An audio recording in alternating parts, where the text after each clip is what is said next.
Shalom అలేకిం, షాలోమ్ అలేకిం, షాలోమ్ అలేకిం. The greatness of little things or the greatness of little people. సామాన్య ప్రజల గొప్పతనం లేదా సామాన్యులతో అసామాన్యత అనే అంశం గురించి మనం క్లుప్తంగా ధ్యానం చేద్దాం. ఆమోసు గ్రంథం 1వ అధ్యాయం 1వ వచనంలో ఈ రీతిగా వ్రాయబడింది. తెకోవలో అనే పశువుల కాపురలో ఆమోసునకు కనబడిన దర్శన వివరము. ఆమోసుక పశువుల కాపరి, మేడిపళ్ళు ఎరుకునేవాడు. కానీ దేవుడు ఆయన వాడిని ఏర్పరచుకున్నాడు. యూదారాజు వచ్చే దినములోను యారబాబు దినములో ఆయన ఒక ప్రవక్తగా స్థిరపడ్డాడు. థస్ సేస్ ద లార్డ్, ప్రభువు సెలవిస్తున్నాడు. ఆనాడు ప్రవక్తలు దేవుని విని అదే మాట యథాతథంగా చెప్పేవారు. అది ప్రవక్త యొక్క పని. సర్వసామాన్యుడు ఆయన, ఆర్డినరీ పర్సన్. కానీ అసామాన్య కార్యాలు చేయగలిగాడు. క్రైస్తవుల మీద ఒక అపప్రదం ఉన్నది. అదేమంటే Christians are ordinary people with extraordinary claims. క్రైస్తవ విశ్వాసులు సర్వసామాన్య వారు, కానీ వారి క్లెయిమ్స్ ఆర్ ఎక్స్ట్రాఆర్డినరీ క్లెయిమ్స్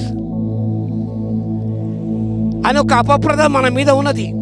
నిజమే, మన సామాన్యులమే, మనం సామాన్య ప్రజానికమే, మనం అల్పసంఖ్యాకమే. కానీ దేవుడు మనం ఏర్పరచుకున్నాడు. లోకంలో గొప్పవారు ఉండగా వారి కాదన్నాడు. జ్ఞానులు ఉన్నారు, వారి కాదన్నాడు. బలవంతులు ఉన్నారు, వారి కాదన్నాడు. గొప్ప వంశవారు ఉన్నారు, వారి కాదని ఎన్నికలు లేని తొలికి మనల్ని ఏర్పరచుకున్నాడు. ఏ ఎక్కువ లేదు, ఏ మెప్పు లేదు, మనలో ఏ క్వాలిఫికేషన్ లేవు మనం.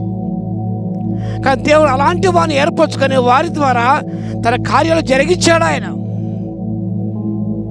అది దేవుని యొక్క ఉద్దేశం, దేవుని యొక్క తలంపులు.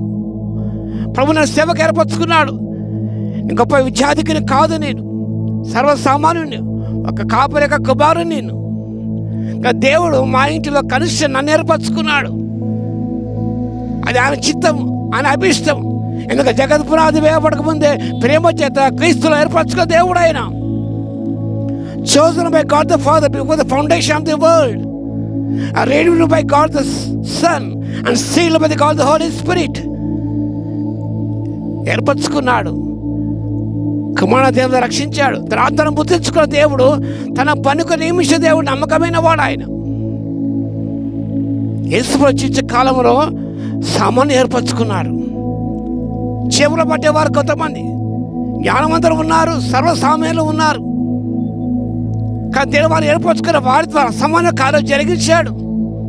అపొస్తలుల కార్యం 4వ అధ్యాయంలో ఆనాడు వారు చూశారు,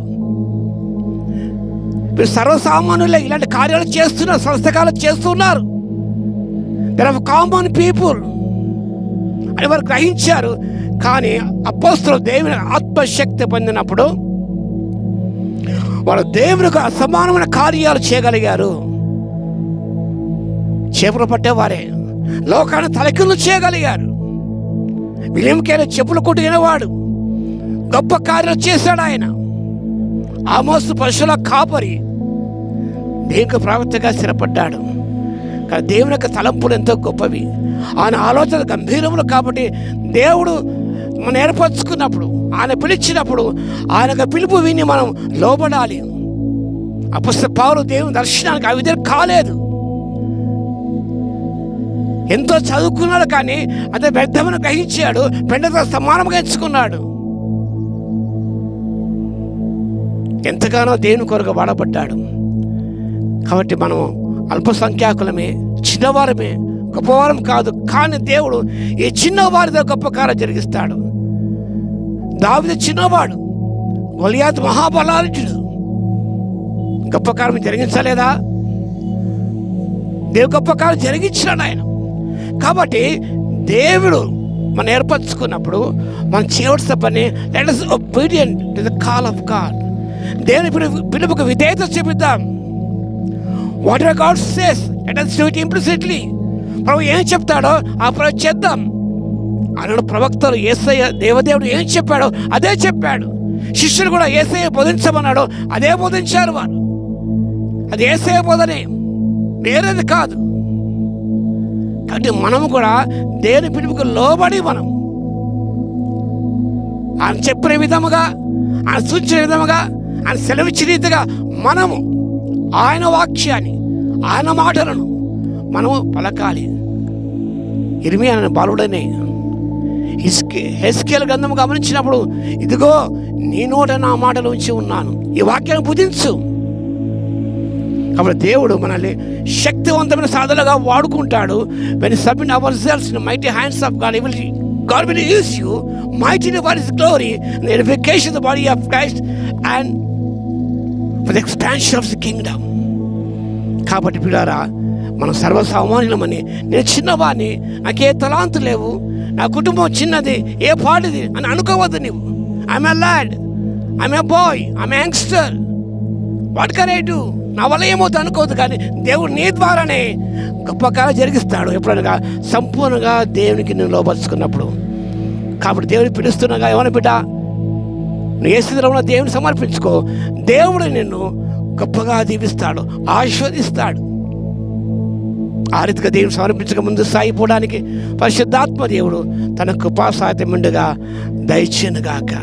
ఎంతటి వాడను నేను యేసయ్యా, కొంతైన యోగుడను కానయ్యా. ఎంతటి వాడను నేను యేసయ్యా, కొంతైన యోగ్యుడను కానయ్యా. నిజమే, ఎంతటి వారమండి మనం, యోగ్యం కాదు, మనం అయోగ్యం కాదు. దేవుని ఏర్పరచుకున్నందుకు దేవుని స్తోత్రాలు చెల్లిద్దాం, దేవుని పరిచయం జరిగిద్దాం, ఆశీర్వాదాలు పొందుకుందాం.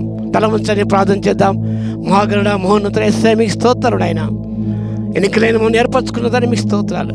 మీరు సామాన్య ప్రజలమే నాయన, మీకు అసమానమైన కార్యాలు చేయాలి. కాబట్టి మీ ఆత్మశక్తి ప్రసాదించండి, మీ ఆత్మతో నింపండి తండ్రి. మేము చిన్నవారమే నాయన, కానీ గొప్ప కార్యాలు మీ కొరకు చేసేవారు ఉంటే కృపను దయచేసి జ్ఞాపం చేస్తూ యేసయ్య నామములో ప్రార్థించి వేడుకొచ్చున్నాము తండ్రి, ఆమేన్. మన తండ్రి అయిన దేవుని యొక్క ప్రేమయు, మన ప్రభువును రక్షకుడైన యేసుక్రీస్తు యొక్క కృపయు, పరిశుద్ధాత్మని కన్యుని సహవాసము మనందరికీ సదా తోడై ఉండును గాక. ఆమేన్.